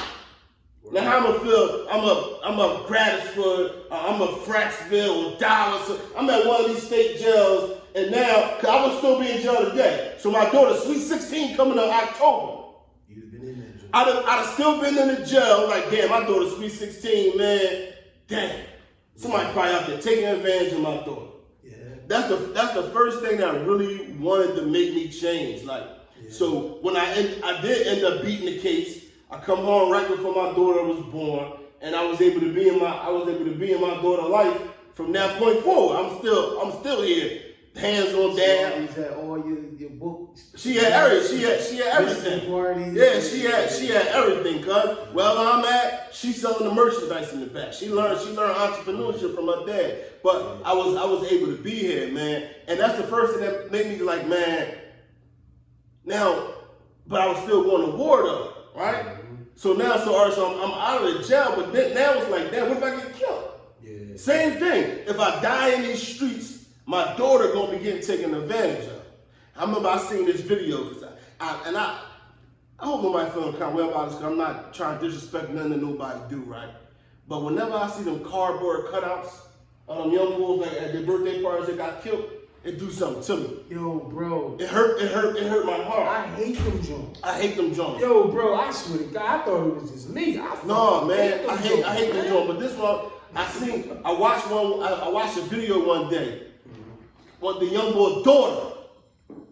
The little baby. The little girl. It was the little girl. Oh my God. Yo, dog, she made me cry, man. Yo, she reached out the door telling us her daddy, but her daddy was dead. Yo, man, that shit, I seen that joint, man. That shit, yeah. That joint messed me up, and it's like, damn. Yeah. But at any given moment, that could have been me. Yeah, man. So we gotta start thinking about that, man. I know some of you brothers got kids already, and some of y'all might not. Y'all might be having kids in the future. Man, you gotta think about that, man. Then also you gotta think about your parents, man. Yeah. And see, sometimes I had conversations with my mom, man, and I feel real bad about how I was when I was a young boy. Cause man, her tell you, when we was 19, 20, man, I feel like we was the dumbest people on earth. Cause we just wanted to run, get this money, and whatever happened. If we get life, we get life. If we get killed, we get killed. It don't even matter. I never really was thinking about my mom. Yeah. My mom would say stuff too. I'd be like, come on, man, this is my life, man. Stop worrying about it. I don't care about dying. Why you care about dying? Mind your business, like yeah. All that type of shit. Yeah. This is the crazy thing, right? So now I get older. Boom. Sit down talking to my mom about everything that's going on. Now I'm hurt even about young boys that I don't even know that get killed. I'm like, damn, man, these young boys is dying. My mom looked at me and like, oh, y'all niggas is soft now, huh? That's what she said to me. She said, oh, y'all soft now. You ain't her. Y'all soft now. Oh, but when y'all was young, I'm like, all right, man, I know, man. Yeah, she, you know what I'm saying? She just reiterated, like, nah, now when y'all was young, y'all was talking all that crazy stuff to us. Now look at you. She's like, now look at you. Yeah. Now you feeling the words to me because I feel it for all young boys. I don't gotta know you. You could be one of my own enemies' kids. I don't want no young boy to get it hurt me every time. It could be a young boy from a whole another part of the city I never met. I don't know nothing about. Man, it hurt me, man. That's why I said, man, I can't see my sons going to be doing It hurt me, man. And I'm just one of them type of guys, man. We got about 10 minutes. We gotta wrap this up, man. Man, keep it 100, man. Like, Yeah, I don't like them rest in peace. Them I like them Jones, man. which y'all talking The about? cardboard cutout Jones. Yeah, a person whole body. Oh, standing Yeah, there. I don't like that shit. Yeah, I don't like them, y'all. Again, but we're not trying to disrespect y'all or nothing, man. It just hurt us to see it, man. That's the only thing, man. It really hurt me when I see them Jones, man. Especially after I saw that video, that was it, man. That little girl crying like, daddy, and it's a cardboard, John. I said, damn, man. And then knowing, and then, you know what I'm saying, my dad got killed when I was 10. So I know how I feel. Yeah. I know how I feel. Last question before we get out of here, right? Because I feel like we really need to address this for the youngest. Because like I said, every beef gets squashed. Hearn gave me the saying that I love, man. You ain't the first person that squashed your beef, and you ain't gonna be the last person that squashed your beef. Hold. My man gave me that saying. I just translated it from him. Uncle She said that. He used to always say that to me, man. He's like, Hearn, man, y'all ain't the first ones gonna squash war, y'all ain't gonna be the last one. That's just him letting me know that Hearn, leave that shit alone, Hearn. It's cool to do it's cool, Hearn. You know what I'm saying? Because he seen I wasn't letting go and they wasn't letting go. And he was like, yo, man, Hearn, come on, man. Like, you gotta be the bigger person. You making money and you going to war. Like, you want the money or you want the war? You know what I'm saying? You want the war. You know what I'm saying? It's crazy. I just heard Rick Ross verse. He said something. He said, I know you want a war, but he said, I know y'all want a war, but did y'all ever live? You know what I'm saying? And that was like, that shit hit me like, damn, that's crazy. Because it was a guy that used to live on Anderson Street. He used to always ask me like, yo, man, hey, Hearn, come on, take a trip with me, man. I'm gonna pay for it. Don't worry about it. I got you. And I'm like, man, no, I'm the man in the city. What I need to go down to Miami for? Like in the 90s. Miami was the shit. That's what I'm saying. In the 90s. That was the Dubai. I've never been to Miami. I'm not gonna say it in front. Yeah. He used to always ask me, like, and I had the money to go to Miami. I could have went anywhere I went. I mean, one thing my pop always used to tell me when I was a kid, he used to say, yo, Hearn, make sure you have enough money in your pocket. You can eat anywhere in this world. And I always did that. But he used to always tell me like, yo, come on, Hearn, let's go ahead. I'm like, no, I'm gonna pay for it. I'm like, no, I'm cool. So I'm a man here. You know what I'm saying? But as I got older and I seen what he was talking about, I was like, damn, I really missed this shit. You know what I'm saying? Like, this guy was trying to tell me this shit in the 90s and the early 2000s. Like, yo, take a trip. You need to get off this fucking block. You on this block. More trauma, man. And at the end of the day, when I seen what the world had in store, I was like, what the I need all that. Shit, we got homies that ain't never want to go to Great Adventures. Yo, my God, damn, get off. I'm going to win next week. Get off the block, man. It's crazy, right? Because this, not to piggyback on the beef shit, but let me tell you all this funny shit, what I learned about this beef shit. Half the time you beefing is because you got fans. And the fans is the ones that really keep a lot of the beef going. Almost got Like, shot twice. yeah, like It's the worst now. your With social media, yeah, only Reddit and all that. I call them fans. Like, these dudes is your fans out here because they really on your dick, but they don't know how to. Let me stop. They're not on your dick. They really like your style. They really admire you, but deep down inside they envy you because the things that you doing. Not even just always the things that you have. Sometimes they don't even like the respect that you're getting from other people. This cat might disrespect him, but he respect you. And a lot of times these guys don't like it. And they'll keep a lot of the beef shit going. It's weird, man. I've seen it.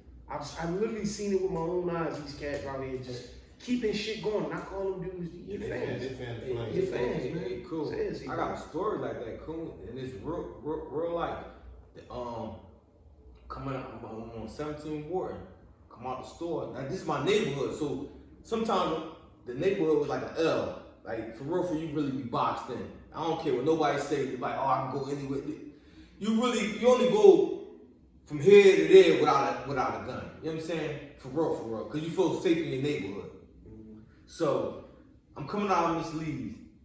Two young boys that was wrecking. I ain't gonna say they was young boys. They was like little under me. And their name was Lil Rain. Their name was Rain. You know what I'm saying? And my name was Lil, you know what I'm saying, Lil Popular. They pulled up on me. Boom. I knew them. You know what I'm saying? They jumped out of the car like, damn, let me holler at you. What's up?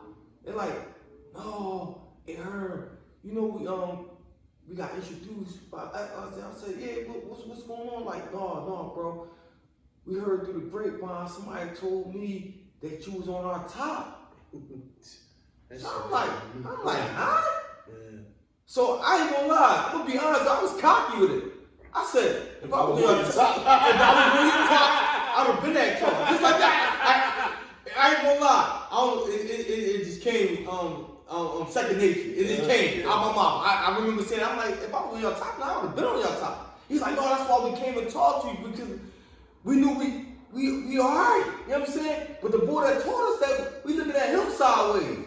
And I'm like, so I said, damn, it's crazy because I knew who they were talking about. I said, damn, this he's like, damn, bro, you know? I said, yeah, because that's the only nigga that's running around the neighborhood that's trying to, you know what I'm saying, create this beat. I knew what it was. And they just looked at me and just laughed and like, that's why we came and just talked to you, Hearn. Because at the end of the day, it makes sense. It makes sense.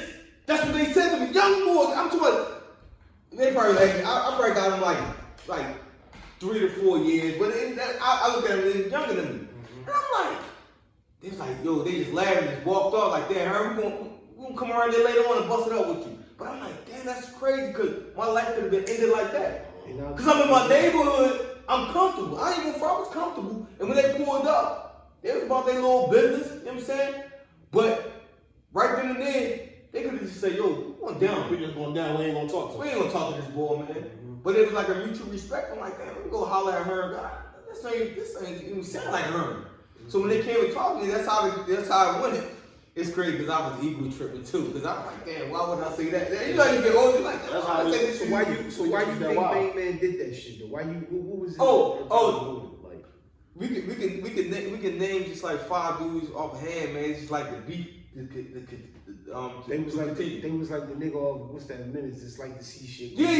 They like to see shit going on. No. We understand that, man. And I'm gonna be honest with you, man. Kind of glad glad that I'm out the game, because you know what I'm saying. I always heard every time I see him, I talk to him. Shiesty motherfucker. Shiesty nigga, you know what I'm saying? Shiesty. That right there, man. I would never ever do no stuff like that, because you put a person in harm's way. You know what I'm saying? Yeah. Like I said, I was in my neighborhood, I was comfortable. Mm-hmm. They pulled up in my neighborhood because they was neutral and everybody knew them, you know what I'm saying? So when they came and talked to me, it could have been like, yo, blaze of glory. Here you go right here. Mm-hmm. Over some he say, she say stuff. They just was a man of them. Like, and there's a lot of folks that's right there though, he say, she say. I mean, wars and shit I've been involved with some he sounding. And they again, introducing or a conversation. So last question before we get up out of this joint. Once you squash the beef, once the beef is over, whether you articulate it or not, because we never had no sit downs neither. We never had no sit downs neither. It just was you. I had to sit down with one person. We had to sit down. If he's booked right now, but if he ever seen this, he know. We had to sit down. One guy. And our fucking blocks was literally like. Mine was here. Y'all got projects all down 10th Street. That shit crazy. So we never had to sit down. We never had to sit down because I'm gonna be honest with you. The dudes that we really was going through something with was our homies. So I'm not gonna say here in front. They was my homies at the end of the day. They really was my homies. Like we used to go up there. They used to come down Annan Street and hang with us. We used to flip on mattress. We knew them. So when all this was really transpiring, everybody knew. Damn, why they going so hard? Like, damn, they my homies. Mm-hmm. I know them. Y'all scared of them, but I know them. You know what I'm saying? Them niggas used to come down there with us. So, it was just like, yo, this shit, I I talked to him up in upstate. We cool. There was a whole lot. You know what I'm saying? Come call home, my man. You know what I'm saying? Yeah, main pusher. That's what the young boys say, main step or whatever. He was a main dude. He's like, no, that word. Damn, no, the main pusher. No, they got this new word called cat. No cat. Like that shit. I know that one. One of the main pushers upstate where he like, yo, such on the block, you know, we cool. Yeah. See, I'm glad you brought that up. I don't even know what I brought. I ain't even asked my question, but go ahead. I never asked a question. Go ahead. What I got to say is, y'all glorify them jails and them prisons, them upstate niggas. They be the first ones to squash. That's what beefs get squashed at. Quick. And that's why squash. I'm telling you. We was in the I got a county. call from a We was in the county stepper when from we my squashed corner, it. and he said such on the block with me. Yo, you know what? We squashed it. We still beefing out here. That's why I told him, I still like, no, y'all gotta leave that shit alone, bro. Like, we alright. You know what I'm saying? And at the end of the day, they eat chi-chis and shit together. That jail was me to get perspective. Yeah. You trying to think, you know, soon as you get the back of the cop car, you're like, damn, if I wouldn't have did that squad, see? Oh, we got some all wrong, that nigga. y'all niggas glorifying that DOC number and all that shit. Come on, man. Come on, man. Like I tell everybody, I'm ready to go on my rant. Cause there's only 10 minutes left. Listen, I'm ready to go on my rant. My rant is, y'all niggas keep glorifying these niggas come on with these Browns and all this other stuff. Listen, do 40 years on these streets and survive. That jail shit, when you go in them jails, y'all squash shit. So stop telling these young boys it's cool to go upstate and be a thorough nigga. You not a thorough nigga, you got Browns on, you got a number. Be a thorough nigga out on these streets. Have 40 years on these streets that nigga respect you. And you took care of your family. You took care of your family. At the end of the day, y'all need to go over them mistakes and that shit gets squashed. They be saying that shit. All the thorough niggas either dead or Man, That was no thorough. all the young niggas is doing this. Iron Fist torn, back the house OG. OG dumbass shit though. The jail OG. Let me get this question then, man. I never asked the question. Where did you get that from? I don't know. Both of y'all just went off, man. Cause I just said, cause we never had to sit there. I never got to my question. But once the beef is squashed, how did you feel? Like, you know what I'm saying? Did you feel like a nut because you let it go? Or, you know what I'm saying? Just how did you feel once you let the beef go? Well, when I He ain't gunshot no more. Look at it. I ain't gonna front, man. When I let it go, man, I still was on angles a little bit. Cause I ain't trusting. That was just my intuition. But I'm talking about how you felt about yourself as a man. We always gonna be on P's and Q's and watching. Yeah, but when you decide like, man, I'm leaving up all in all, how did you feel as a man? I felt great. Felt relief.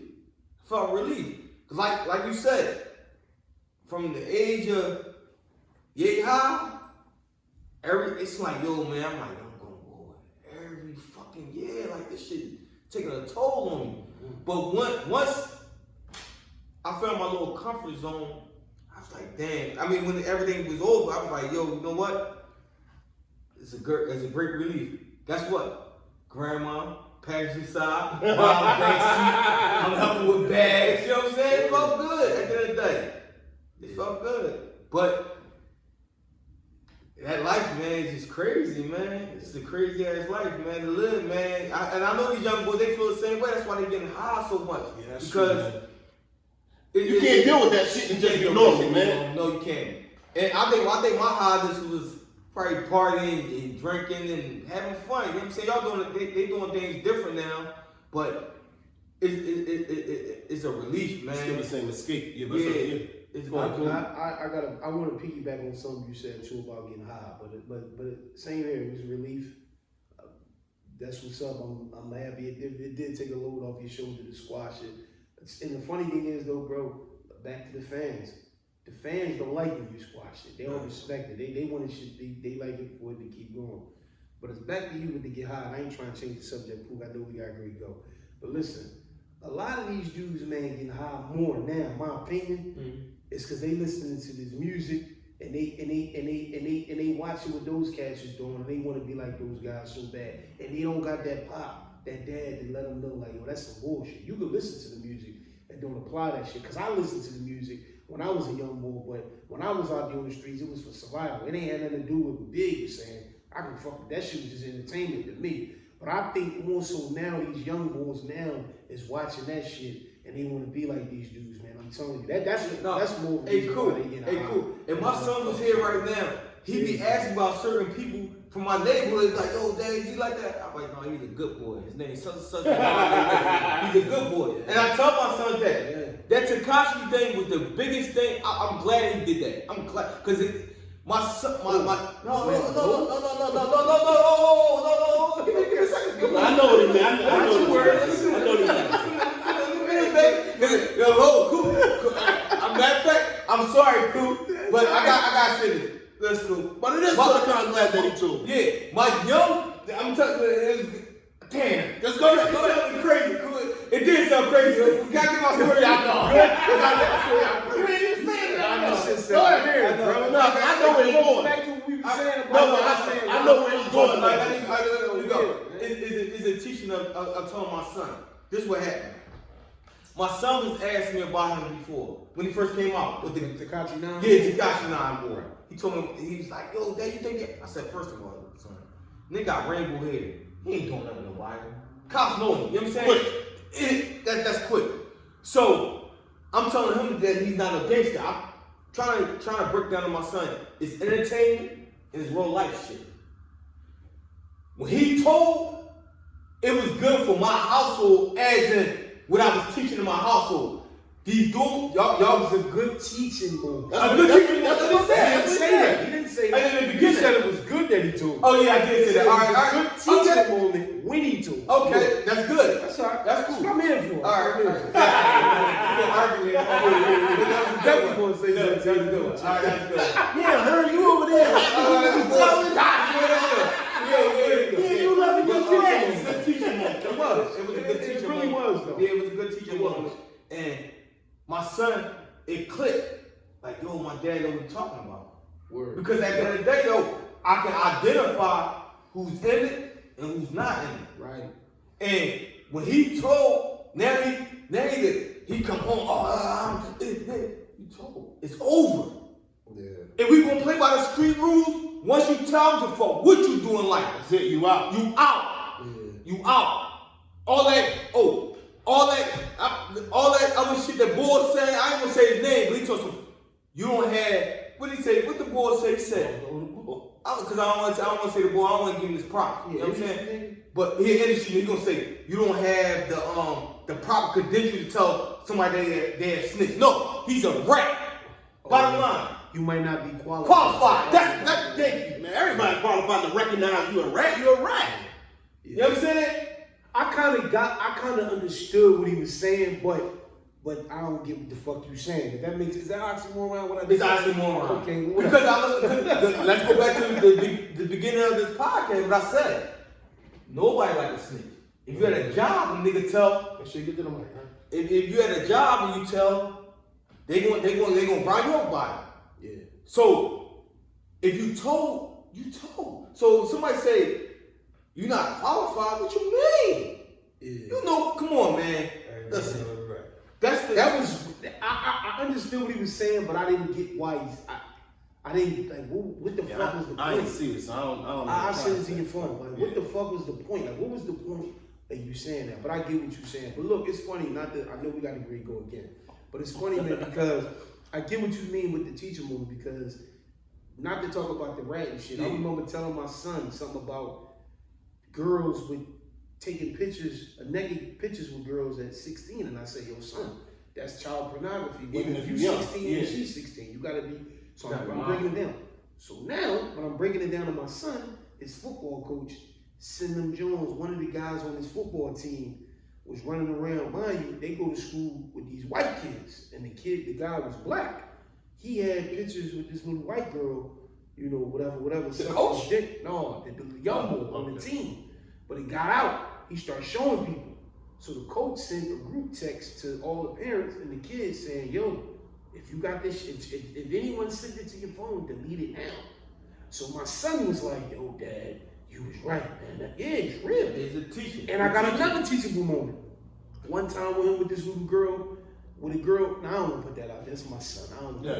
yeah, But We ain't yeah. we ain't gonna do the I ain't family. gonna do my boy like that. But I'm just how I saying, like, felt, it's teachable moments, man.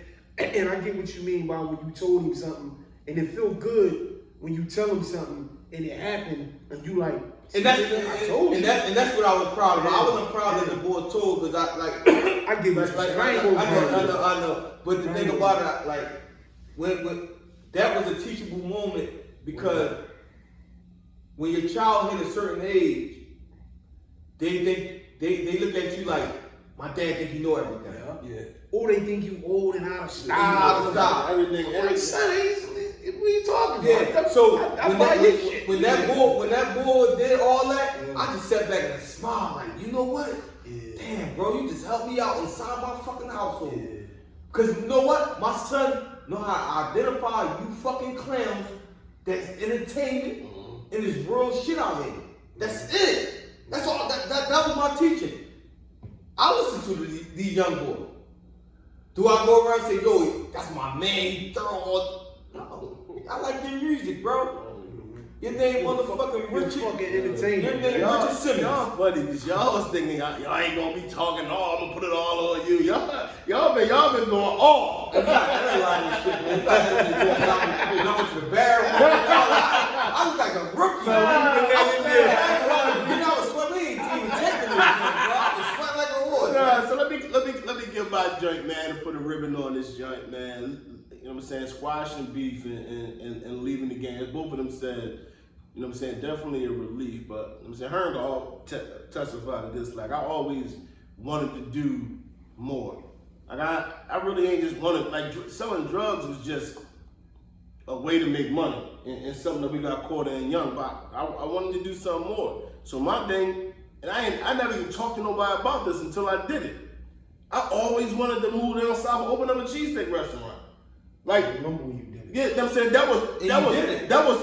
I'm gonna get there, but you know what I'm saying, that was my thing, but I ain't, because a lot of times I talk to people about some shit I want to do. Her, the other day, he talking about something, and I was looking at you like you was a nut. You know what I'm saying? Yeah, but no, he was, you know what I'm saying, he was making a statement, he was like, nah, I couldn't see the vision at the time. No, so you want to tell the whole story? What about the jackets too? Because I think you was a nut with the jacket too. Yeah, you had $1 billion whip. I had a millionaire club jacket.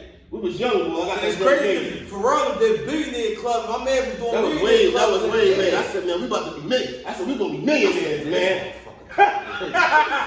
I'm happy with this book. Yeah, my pocket's lumpy right there. What are you talking about? I said, nah, we need millions. So I always wanted to move down south and open up this restaurant. So as the beat started coming to a close, a lot of stuff I felt like, you know what I'm saying, I had just left one of our stash houses, man. Then that drink got raided, and I just nah, you was locked up. You was already locked up at the time.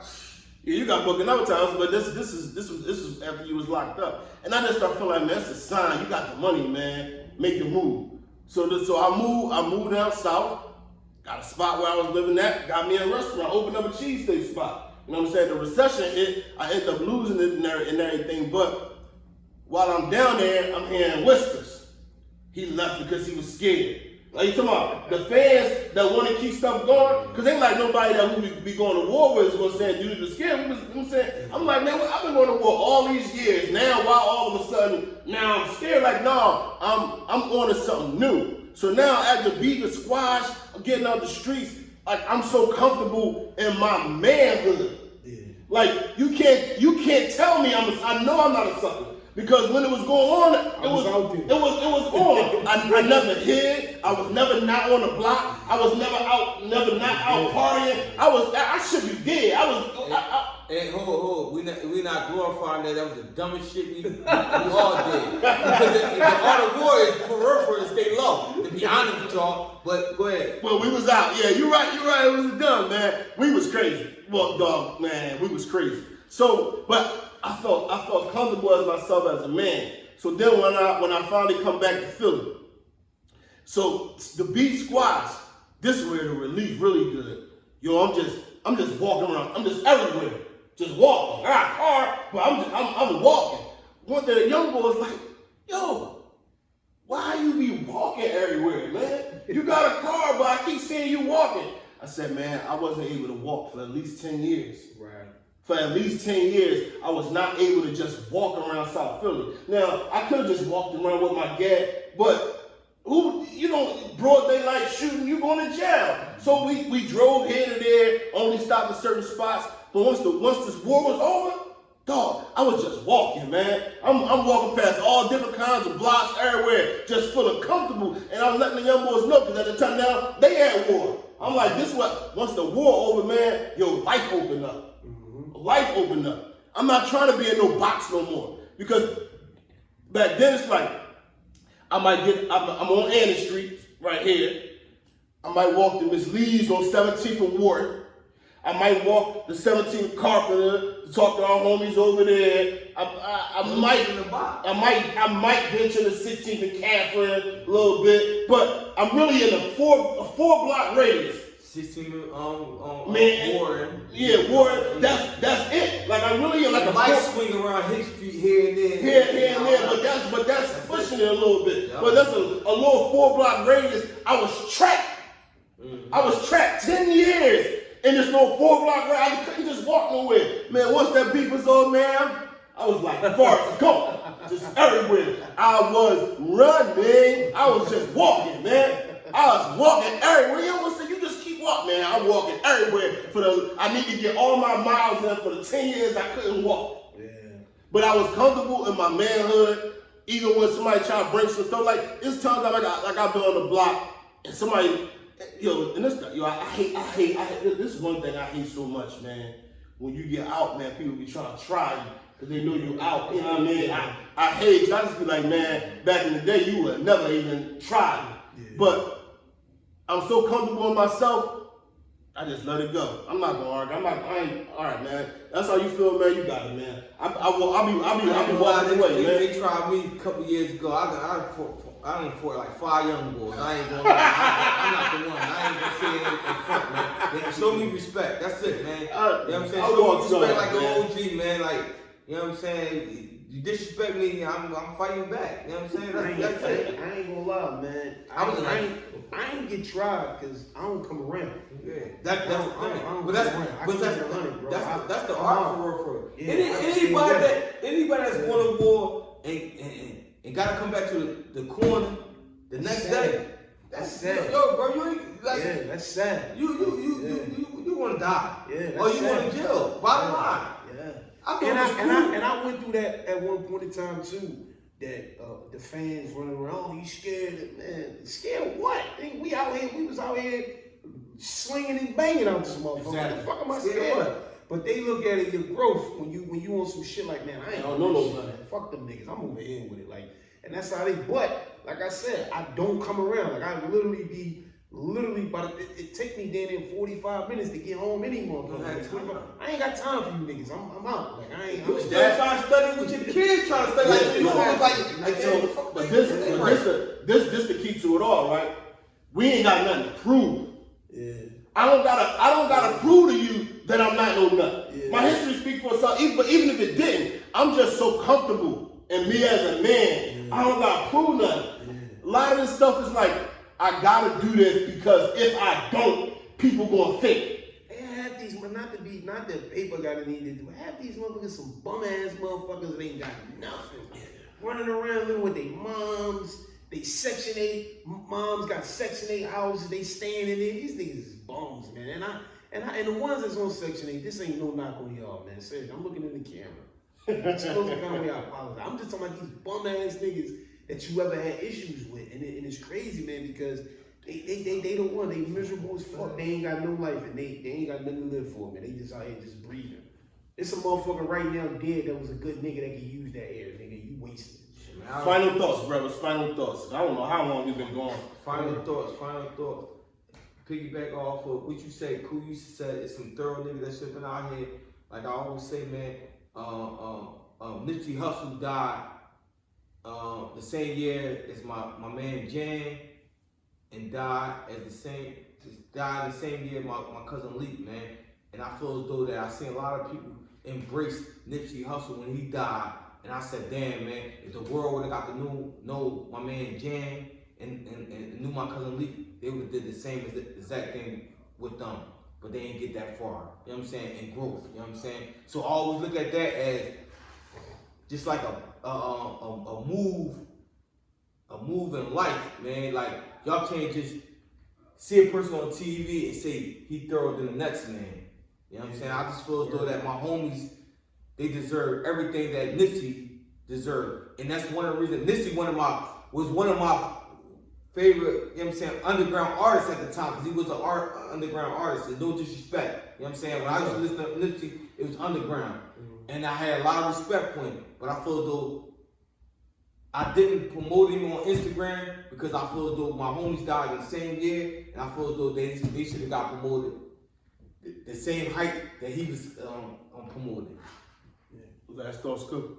Well, I ain't got no Instagram, so I couldn't put Nipsey on my Instagram. But no, listen, man, this I was telling I think I was telling her and in the group chat one day about our group text is like, to me, that shit is like, Man, why the fuck y'all ain't got me in none of these group texts, guys? We're gonna log you That's in. that's But listen, that's real wild, guys.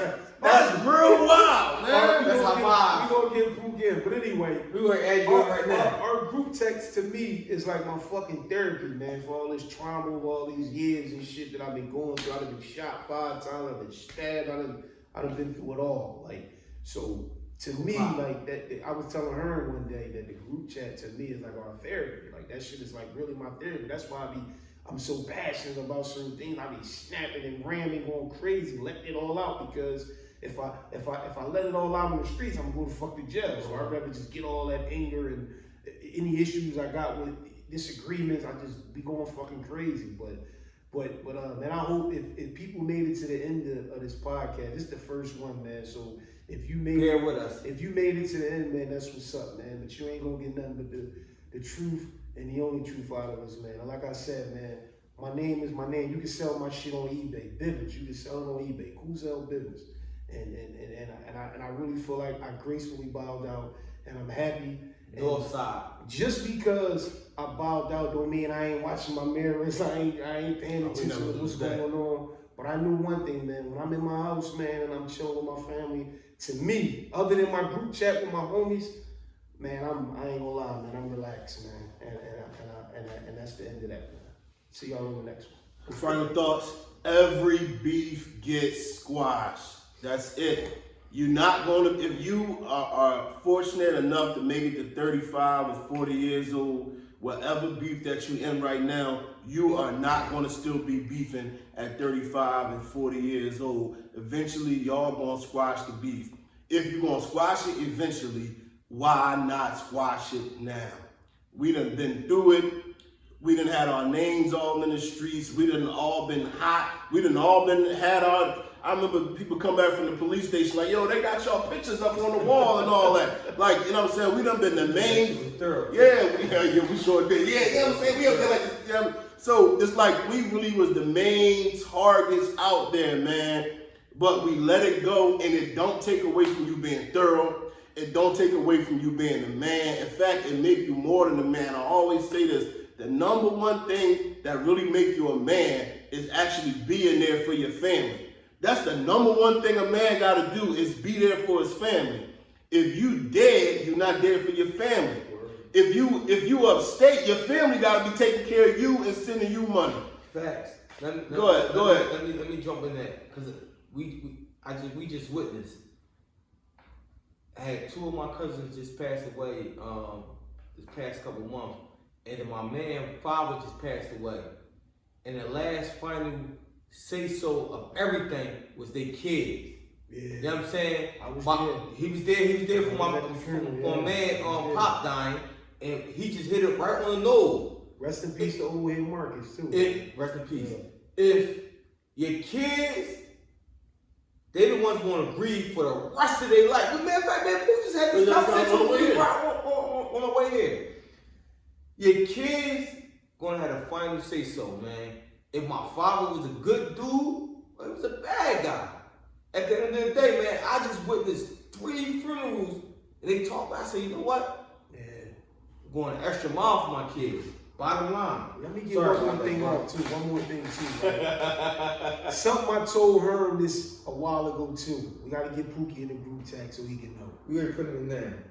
Listen, man. I got me feeling Stop awesome. letting your sons, especially your son, well, your daughters too, think that these celebrities is the end all and be all. In my house, in Cool House, my kids aren't even allowed to ask for a fucking autograph from nobody because they never asked me for mine. And if they ever ask a motherfucker for an autograph, they getting the fuck out. He said that. Period.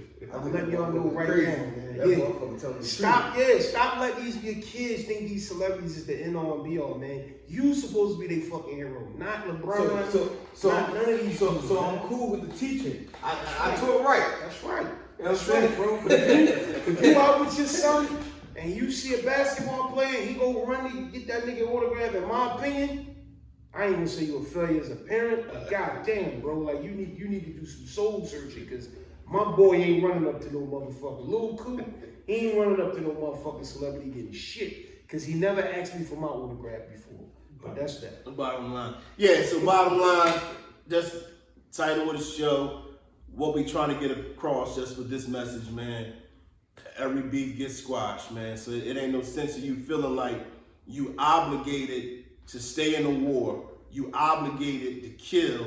You obligated to be in the midst of something where you can get killed just because the streets say this is what you're supposed to do. You can definitely bow out gracefully and live a thorough ass life. We all still living good lives, still making money, you know what I'm saying, running businesses and just living life, man. Like, brothers, he on his way out the country. I'm right behind him too. Oh, Shoot, in fact, I just seen flights to Cancun for 160. But they going to Cancun. See, it's even cheap to go. Live, man. I heard a rapper say one time, them number 9s cost a passport, but you ain't even left your block yet. Listen, the legit OGs giving y'all the game we wish we had, man. We see y'all next week.